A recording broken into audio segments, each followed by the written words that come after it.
اعوذ باللہ السمیع العلیم من الشیطان الرجیم بسم اللہ الرحمن الرحیم۔ ڈیئر اسٹوڈنٹس، آج انشاءاللہ الرحمن سورۃ الانفال 11ویں کلاس ترجمۃ القرآن کی مشق کو پڑھیں گے، جس میں سب سے پہلے ذخیرہ قرآنی الفاظ آئے ہیں۔ میں نے الحمدللہ پوری سورت کا متن کا ترجمہ کر دیا ہے، یہ آپ نے اچھے طریقے سے یاد کرنا ہے۔ یسألونک، وہ آپ سے سوال کرتے ہیں، اصلحو، درست رکھیں، واجلت، کانپ اٹھے ہیں، یہ آپ نے کتاب سے اچھے طریقے سے آپ نے اس کا ترجمہ ان الفاظ کا یاد کر لینا ہے۔ ہم جلدی سے سوالات کی طرف چلتے ہیں۔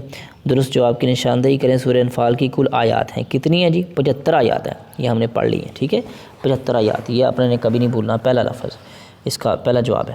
سورۃ الانفال نازل ہوئی کب ہوئی؟ ٹھیک ہے جی، سورۃ الانفال نازل ہوئی تھی 2 ہجری میں، ٹھیک ہے، غزوہ بدر کے بعد 2 ہجری میں۔ غزوہ بدر میں مکی لشکر کا سردار تھا، کون تھا جی؟ ابو جہل۔ غزوہ بدر میں کافر جنگجو کی تعداد تھی کتنی؟ 1000۔ غزوہ بدر میں مسلمان مجاہدین کی تعداد تھی کتنی؟ 313، ٹھیک ہے جی، یہ آپ نے جو آپ ساتھ ساتھ نشان لگاتے جانا ہے کتاب پہ۔ غزوہ بدر اسلام اور کفر کے درمیان جنگ تھی، پہلی جنگ، یہ آپ نے نشان لگا لینا ہے۔ مکہ والوں کے تجارتی قافلے کا سردار کون تھا جی؟ ابو سفیان، تیسرا اس کا جواب ہے۔ غزوہ بدر کا دوسرا نام ہے یوم الفرقان، ٹھیک ہے جی، یہ آپ نے نشان لگا لینے ہیں ساتھ ساتھ۔ سورۃ الانفال میں احکام بیان ہوئے ہیں کس کے؟ جہاد کے، ٹھیک ہے جی۔ سورۃ الانفال میں اہل مکہ کو انجام سے ڈرایا گیا ہے، قوم ثمود کے، قوم عاد کے، بنی اسرائیل کے، آل فرعون کے، ٹھیک ہے جی، آل فرعون کے انجام سے۔ تو مختصر جواب دیجیے، اگلا سوال اس کا یہ ہے جی، مختصر جواب دیجیے، انفال یعنی مال غنیمت سے کیا مراد ہے؟ انفال یعنی مال غنیمت سے کیا مراد ہے؟ کفار کے خلاف جنگ کے نتیجے میں جو مال مسلمانوں کو ہاتھ لگتا ہے، کفار جو چھوڑ کر بھاگتے ہیں، اسے کہتے ہیں مال غنیمت، ٹھیک ہے جی۔ جی بادل بہت زیادہ، اچھا یہ بھی ذہن میں رکھیں کہ انفال نفل کی جمع ہے، اور نفل کا مطلب ہوتا ہے زائد۔ تو مسلمانوں کو اصل جہاد اور جنگ کا اصل مقصد تو اللہ کی رضا ہوتی ہے، لیکن زائد میں جو مال مل جاتا ہے کفار کا چھوڑا، وہ اسے کہتے ہیں انفال، مال غنیمت، ٹھیک ہے جی، یہ آپ نے ذہن میں رکھنا ہے۔ آگے اس کا دوسرا جواب ہے، سوال ہے، اسلام سے پہلے مال غنیمت کے بارے میں کیا تصور تھا؟ جو جس کو مل گیا، اسلام سے پہلے مال غنیمت کا آپ لکھ لیں، کتاب میں بھی آپ نشان لگا سکتے ہیں، لیکن جو میں لکھا رہا ہوں انشاءاللہ وہ بھی آپ اگر لکھ لیں گے، ذہن میں بٹھا لیں گے تو بالکل صحیح آپ کا جو ہے نا وہ ہو جائے گا جواب، کہ اسلام سے پہلے مال غنیمت کا تصور یہ تھا کہ جو مال جس کے ہاتھ میں آ گیا وہ اس کی ملکیت ہے، ٹھیک ہے، لیکن جب اسلام آیا ہے تو پھر وہ سارا ایک جگہ پہ جمع کر کے اس کو پھر تقسیم کیا جاتا ہے، ٹھیک ہے، اس میں سے 5واں حصہ اللہ اور اس کے رسول کا، پھر بعد میں باقی مسلمانوں میں۔ اچھا، غزوہ بدر کو یوم الفرقان کیوں کہا جاتا ہے؟ اس لیے کہ اس دن کافر اور مسلمانوں کے درمیان اللہ نے فرق کر کے دکھا دیا، وہ بھی سمجھتے کہ ہم بھی اللہ والے ہیں، ہم بھی سچے ہیں، تو اللہ پاک نے یہ فرق کر کے دکھا دیا کہ اللہ کن کے ساتھ ہے۔ غزوہ بدر کب اور کہاں پیش آیا؟ غزوہ بدر 2 ہجری میں بدر جو ہے مقامی جگہ پر مدینہ منورہ میں پیش آیا، ٹھیک ہے جی۔ غزوہ بدر کا کیا نتیجہ نکلا؟ غزوہ بدر میں اللہ تعالیٰ نے مسلمانوں کو عظیم فتح عطا فرمائی۔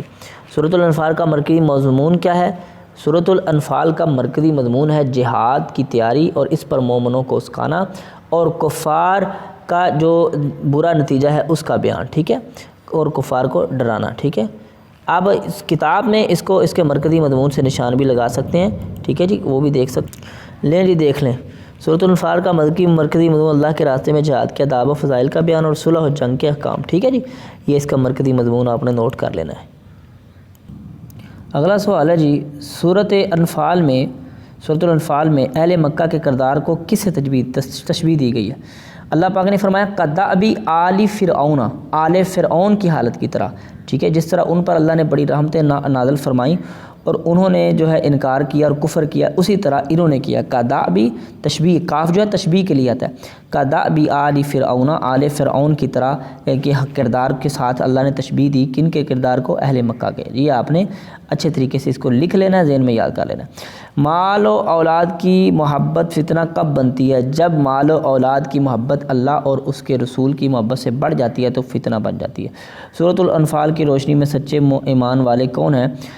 پہلے جو سورۃ الانفال کا ہم نے پہلا حصہ پڑھا ہے نا، ٹھیک ہے، وہ آپ نے اچھے طریقے سے ذہن میں یاد رکھنا ہے کہ سچے مومن کون ہے، ٹھیک ہے، یہاں سے، کہاں سے؟ یہاں سے، انما المؤمنون الذین اذا ذکر اللہ، جب ان کے سامنے اللہ کا ذکر کیا جاتا ہے تو ان کے دل جو ہیں وہ ڈر جاتے ہیں، کانپ جاتے ہیں، اور جب ان پر اللہ کی قرآن کی آیات کی تلاوت کی جاتی ہے ان کے ایمان زیادہ ہو جاتے ہیں اور اپنے رب پر توکل کرتے ہیں اور نماز کو قائم کرتے ہیں، اللہ کے دیے رزق سے خرچ کرتے ہیں۔ اولئک ھم المؤمنون حقا، یہ ہیں سچے مومن، یہ آپ نے یاد رکھنا ہے۔ ذکر کے بعد جب ان پر ذکر کیا جاتا ہے تو دل کانپتے ہیں، تلاوت کی جاتی ہے تو ایمان زیادہ ہو جاتا ہے، رب پر توکل کرتے ہیں، نماز قائم کرتے ہیں، اللہ کے دیے مال سے خرچ کرتے ہیں، یہی ہیں سچے پکے مومن۔ جلدی سے چلتے ہیں اگلے سوال کی طرف، یہ آپ نے نشان لگوا لینا میرے پیارے بچوں، پھر انشاءاللہ آپ کے امتحان میں بھی جب یہ سوال آئیں گے تو کسی قسم کا فکر فاقہ نہیں ہوگا، ٹھیک ہے۔ آگے چلتے ہیں جی، یہ تو ہو گیا سوال نمبر، اب تیسرا شروع کرتے ہیں، تفصیلی جواب دیں۔ سورۃ الانفال کا تعارف تحریر کریں، تو یہ جی آپ نے جو پہلے جب آپ نے حصہ جو پہلا حصہ پڑھا نا وہاں سے آپ کو تعارف بھی مل جائے گا، اس پر آپ نے نشان لگا لینا ہے۔ غزوہ بدر پر تفصیلی مضمون، یہ بھی ایک پورا مضمون لکھا ہوا، اس پر آپ نے نشان لگا لینا، اچھے طریقے سے یاد کر لینا ہے۔ سورۃ الانفال کے بنیادی مضامین اور اہم نکات، یہ تین چیزیں جو ہے بہت سادہ سامنے آپ کو نظر آ جائیں گی، ان تینوں کو آپ نے اچھے طریقے سے یاد کر لینا ہے، ٹھیک ہے جی۔ اگلا سوال کون سا ہے؟ درج ذیل قرآنی الفاظ کا ترجمہ لکھیں۔ یسألونک، وہ آپ سے سوال کرتے ہیں، یسدون، وہ روکتے ہیں، لا تنازعوا، وہ نہ تنازع کریں، ٹھیک ہے، نہ تم تنازع کرو، ٹھیک ہے، آپس میں جھگڑو نہیں، تنازع نہ۔ اچھا جی، اللہ اکبر۔ یہ جو الفاظ ہیں نا یہ میرا خیال پیچھے پہلے بھی گزر چکے ہیں، ٹھیک ہے، آپ نے ان کو اچھے طریقے سے جو ہے نا وہ یاد کر لینا ہے۔ اگلا سوال کیا ہے؟ پانچواں سوال، درج ذیل قرآنی آیات کا با محاورہ ترجمہ۔ انما المؤمنون الذین، اچھا سوائے اس کے نہیں، مومن وہ ہیں جن پر اللہ کا ذکر کیا جاتا ہے تو ان کے دل ڈر جاتے ہیں، جب قرآن کی آیات کی تلاوت کی جاتی ہے تو ایمان زیادہ ہو جاتا ہے اور اپنے رب پر توکل کرتے ہیں۔ اگلی آیت کون سی ہے؟ اولئک ھم المؤمنون حقا، یہی سچے مومن۔ اچھا، یہ وہ جو سوال جو آیا تھا نا اس کا سمجھے یہ جواب ہے، ٹھیک ہے، یہی ہیں سچے مومن، ان کے لیے ان کے رب کے ہاں رزق ہے، مغفرت اور رزق کریم ہے۔ یا ایھا الذین آمنوا، ایمان والو، اذا لقیتم الذین کفروا، جب تم کافروں سے ملو جنگ کی حالت میں، ظفر مقابلے کے لیے، تو اپنی پیٹھ نہ پھیرنا۔ اے ایمان والو، جب تم ملتے ہو فئۃ، کسی بھی گروہ سے، فثبتوا، تو ثابت قدم رہنا، اللہ کا ذکر کرنا تاکہ تم کامیاب ہو جاؤ۔ ان لوگوں کی طرح نہ ہونا، اگلی آیت کا ترجمہ کیا ہے؟ نہ تم ہونا ان لوگوں کی طرح جو گھروں سے نکلے بطرن، اکڑتے ہوئے، لوگوں کو دکھاتے ہوئے، یصدون عن سبیل اللہ، اللہ کے راستے سے روکتے ہوئے، واللہ بما یعملون محیط، جو عمل کر رہے تھے اللہ ان کا احاطہ کرنے والا تھا، ٹھیک ہے جی۔ اب دیکھ لیں جی، ماشاءاللہ ہم نے پوری صورت پڑھ لی ہے، ساتھ میں ترجمہ بھی کر لیا۔ اگلی صورت توبہ ہے، انشاءاللہ وہ بھی پڑھیں گے، تب تک کے لیے آپ اس کو اچھے طریقے سے یاد کریں، مشق بھی میں نے حل کرا دی ہے۔ اللہ سے دعا ہے اللہ سمجھنے کی توفیق دے۔ والسلام۔